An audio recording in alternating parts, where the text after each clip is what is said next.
Pregnancy ultrasounds can be exciting, confusing, and scary all at the same time. You can be looking at the screen, these black and white images, and not really understanding what you're seeing and trying to look at the ultrasonographer's face to know, is everything okay? Well, you don't have to be confused anymore. The more you know what to expect and what to see, the better you can advocate for your care. Today, you're going to learn about what to expect at each stage in a first trimester ultrasound.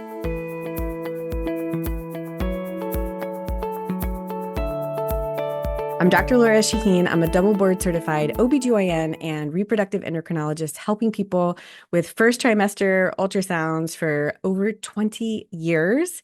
And I know just how confusing it can be. I remember trying to learn how to ultrasound in my fellowship at Stanford and my residency at UCSF and being confused watching the screens. I remember having first trimester ultrasounds in my own pregnancies and being so nervous about what was going to be seen. And if I can teach you what to expect, you are going to know what questions to ask and really have a better experience rather than just being clueless and being anxious. I really want to help you understand. I love teaching. If this is the first time you found this channel, welcome. Be sure and subscribe so you get my weekly videos and information all about reproductive health. 2 other ways to stay in touch and learn and get education about this incredible field. Number 1, my weekly podcast, the Baby or Bust Fertility Podcast. You can find it anywhere you listen to podcasts. Even here on YouTube, I have its own separate playlist for the podcast.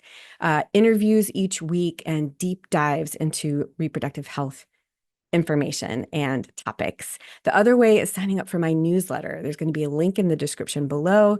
My weekly newsletter where you get fertility in the news, deep dives into interesting topics and recommendations for books that I love and products that I recommend. So today we're going to talk all about ultrasound. Ultrasound is an incredible tool that has truly transformed women's health. All health for all people, but truly women's health, because especially with the ultrasound probe that gets close to the uterus and ovaries, the transvaginal ultrasound probe, that has allowed for such better detection of so many things, including reassurance and diagnosis in the first trimester of pregnancy. One really tough part about these early ultrasounds is not knowing what to expect, and you just want to know if everything's okay. Today, we're going to cover 3 main topics. Number 1, we're going to talk about what to expect at the ultrasound visit and how to prepare. Topic number 2, we're going to go through what to expect at each individual stage through the first trimester. If you are 6 weeks gestation, you're going to know what to expect on that ultrasound. If you're at 8.5 weeks, it's totally different, and you are going to learn step by step what to expect. Topic number 3, we're going to go over why this matters. We're going to go over what's normal and what's abnormal and some findings and diagnosis that you might look for. Now, stick around to the end of the video while I'll give you solid questions to ask your doctor at your visit to get the best information and to advocate for your care. Topic number 1, what to expect at a first trimester pregnancy ultrasound. First of all, you've got to understand that there's 2 different types of ultrasounds based on which ultrasound probe is going to be used. There's an abdominal ultrasound where the probe is placed right on your belly and it's looking at the uterus, it's looking at intestines, bladder. There's a lot of stuff going on in the pelvis and abdomen. And when the uterus is small and in the first trimester, it's actually pretty tough to see into the uterus and see this really tiny little pregnancy. So most often for first trimester ultrasounds in pregnancy, you will use a transvaginal ultrasound, lovingly called Wanda, like the wand, in the fertility community, just because oftentimes with so many ultrasounds and checkups through fertility treatment in first trimester, you get to know Wanda pretty well. So when you are going, make sure and follow directions for your visit. So a lot of times, ultrasonographers, the clinic, the radiology department will ask you to come with a full bladder. And the reason they do that is because they often start off with an abdominal ultrasound. When you're using an abdominal probe, it's helpful to have a full bladder to help with anatomy in order to find the uterus. Now, when you are doing a transvaginal ultrasound, you actually don't want to have a full bladder. Sometimes you can see, but oftentimes it makes it easier if the bladder is empty. So be sure and follow directions and be prepared for both possible trans-abdominal ultrasound and possibly a transvaginal ultrasound. Topic number 2, typical findings on first trimester pregnancy ultrasound, step by step. So let's talk about the pregnancy stages. When you have a positive pregnancy, you're typically 4 weeks pregnant. Let me explain. We date pregnancies based on the first day of the last menstrual period. So cycle day 1 is the first day of bleeding. 2 weeks later, around ovulation, the egg ovulates, fertilizes with the sperm, and then a week later, the embryo comes down into the uterine cavity and implants. And so when you have a missed period about 2 weeks after ovulation, and you have a positive pregnancy at that time, like a positive pregnancy test at that time, you are 4 weeks pregnant. And this is the case even with fertility treatments. So you have an intrauterine insemination, about 2 weeks later, positive pregnancy test, you're about 4 weeks pregnant, or even with embryo transfers. So in my clinic, Pacific NW Fertility in Seattle, Washington, we do a pregnancy test, a blood pregnancy test, 10 days after an embryo transfer. And when that test is positive, the patient is 4 weeks pregnant. And it's so confusing. It's like, wait a minute, the embryo has only been inside for 10 days. How can I be 4 weeks pregnant? And it just all goes back to how we traditionally date pregnancies. And you just kind of have to let it go a little bit about how that might be confusing, but that is really helpful. And so you should understand, what does an ultrasound look like when we are 4 weeks pregnant? You have a positive pregnancy test, but that pregnancy is so tiny that you really can't see it with an ultrasound. So at 4 weeks pregnant, this is what the uterus looks like. Let me orient you. This is looking at the uterus from the side, and this is the transvaginal view of the uterus at 4 weeks of pregnancy. So this is a model here, of course. This is the vulva, this is the vagina, this is the uterus right here, little ovaries on the side. So we're looking at the uterus kind of this way, like from the side. Cervix is down here and the top of the uterus is up here. So most of the time when I'm showing pictures, so you can visualize and understand what you're seeing, we're looking at the uterus like from this view, okay? Here is an image labeled. You can see the uterus, it's the same image, but the cervix is up here and the uterine lining is here. The uterine lining is thick, but you can't see anything yet. There you have a positive pregnancy test, whether it's a urine test or a blood test, you are pregnant, but the pregnancy is so small that you really can't see anything on ultrasound yet. Now, 1 week later, when you're about 5 weeks pregnant, you can start to see something on the ultrasound. So here is an image of what a uterus will look like at 5 weeks pregnant. And what you can see is an empty gestational sac within the uterine lining.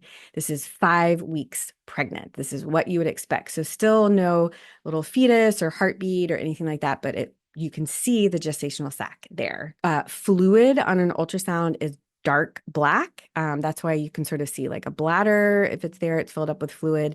This gestational sac that I'm showing here is actually just filled with fluid, and the pregnancy is in there, but still you just can't see it yet. So next, at about 5.5 weeks of pregnancy, you can start to see a circle within the gestational sac. So this is 5.5 weeks pregnant. You've got the uterus there, uterine lining, the gestational sac, which is that dark sac of fluid, and then this little circle inside that's called the yolk sac. The yolk sac is the first thing that you can start to see within the gestational sac. It's actually supporting that early pregnancy. You're at 5.5 weeks of pregnancy. What's really, really helpful about this specific finding is, as a doctor, when I see this, I know to myself, okay, great.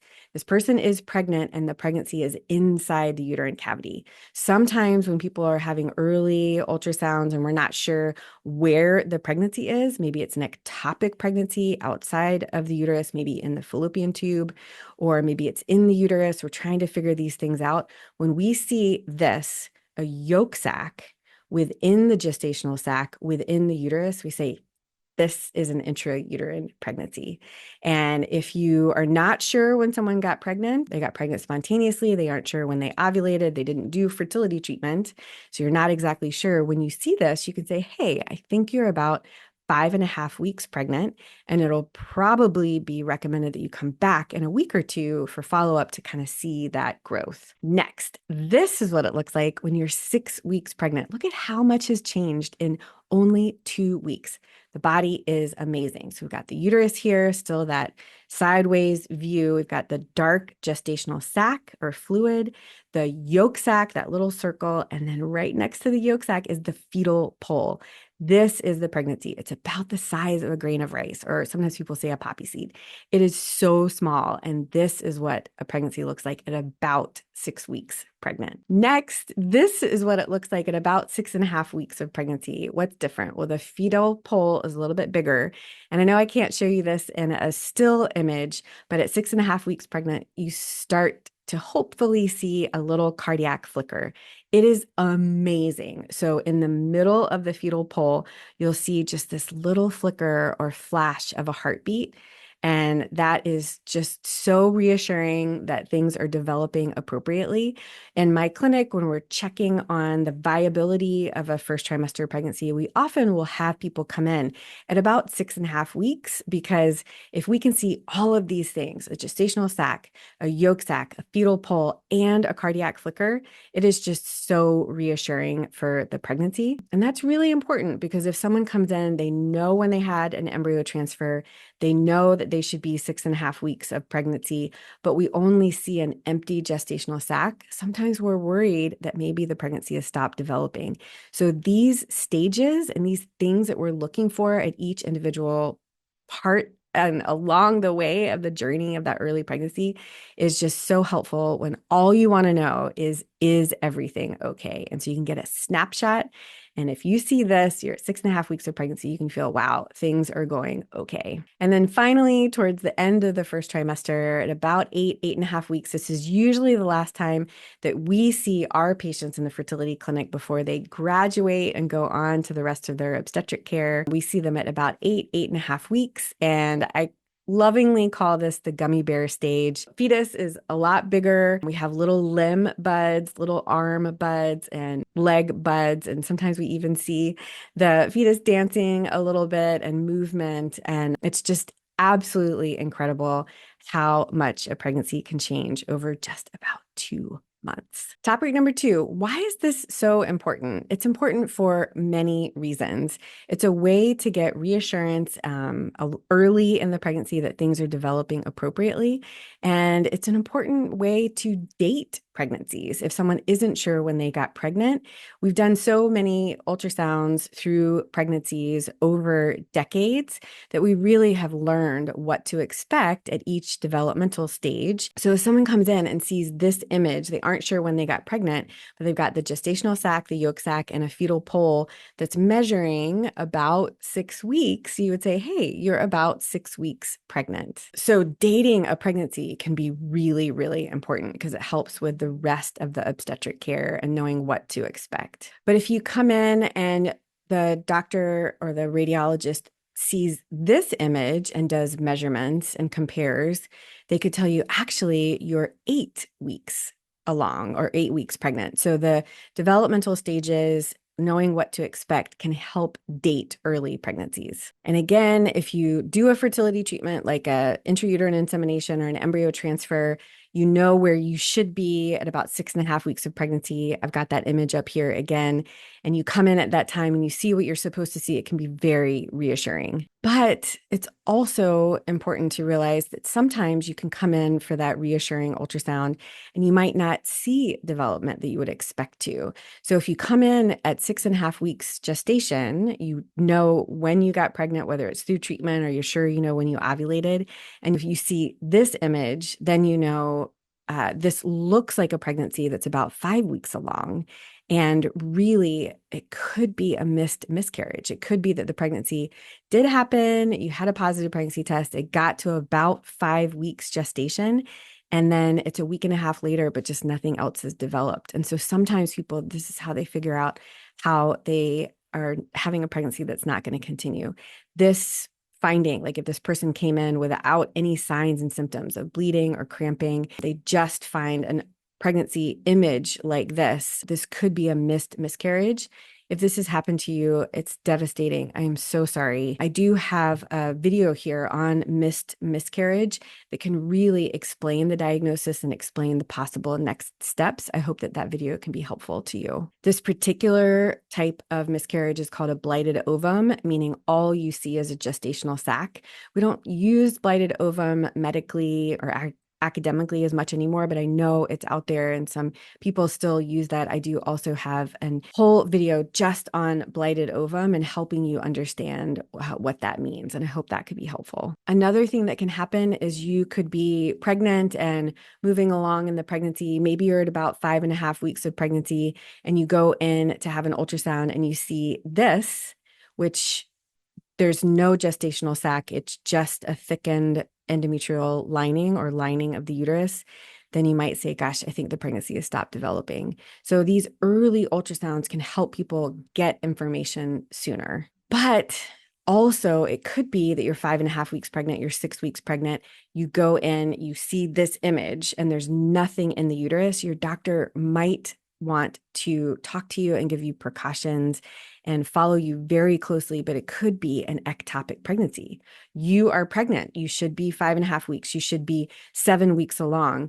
You go in, have your ultrasound, and there's nothing in the uterus, then you really need to figure out where is that pregnancy. So that is why knowing what to expect, knowing what you're supposed to see at different developmental stages can be so helpful for you to advocate for your care and to truly help you understand what's going on in your own personal situation. I'm glad you stuck around to the end of the video because I want to give you some questions to ask your doctor to help you advocate even better for your care. Here are 4 important questions to ask. Number 1, what are you expecting to see on today's ultrasound? This is based on gestational age, maybe symptoms that you're having, but that first question, what are you expecting to see on today's ultrasound? Question number 2, what did you see on today's ultrasound? So you're expecting this. Did you see that expectation or did you see something different? Question number 3, is there anything that you are concerned about? It's a really open question, but I hope that the radiologist, the doctor that's helping you interpret the information is going to really tell you what they see. Sometimes they might see an ovarian cyst. Now, some cysts are normal because it's important for the ovary to make progesterone to support an early pregnancy. So a normal cyst to see is something called a corpus luteum cyst, but they might find something a little bit different that they want to watch closer. They also might see a little bit of bleeding around the pregnancy, something called a subchorionic hematoma. And so that's important. If you just ask that open question, like, hey, is there anything that you're concerned about? They can share with you anything that they're going to ask you to follow up with your own doctor about. I do have a video here on subchorionic hematoma. If you've gotten that diagnosis, that video I hope can really help you navigate that situation. And question number 4, what's next? Like, what's the follow-up after this ultrasound? Everything's looking great. Perfect. Wonderful. When is my next ultrasound? If there's something that they're concerned about, okay, thank you. How do I follow up? How do I get my questions answered? And when am I going to see you again to figure this out?